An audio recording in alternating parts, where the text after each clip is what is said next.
how you love me electric, like you do. Love it, how you love me electric, always you. Love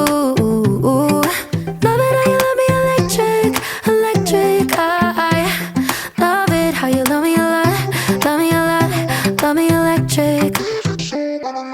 Baby, keep the light on for Els me. nostres joves, els estudiants de la comarca, ho estan passant difícil i poder acostar l'art, la cultura i en aquest cas la dansa i el moviment en moments de Covid i de confinament era doncs, com un aire d'esperança, d'optimisme. De sempre estar fent esport a condicions físiques, a fer un ball, doncs dona una mica més d'alegria canviar i fer alguna cosa nou i provar.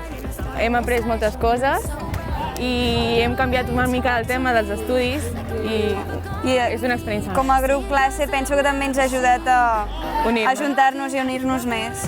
O sigui, el que fem és intentar que alumnes que potser d'una altra manera no tindrien accés o no voldrien anar a fer una formació artística, doncs entrem a l'escola i els hi proposem una formació en expressió corporal, no només física, sinó que puguin explorar a nivell intel·lectual, a nivell emocional. La veritat és que al principi sí que ho trobàvem una mica de vergonya i com era una cosa nova ens feia una mica de vergonya i començar, però després les últimes sessions han començat a ser més fluides i han sigut més divertides i ens hem passat molt bé.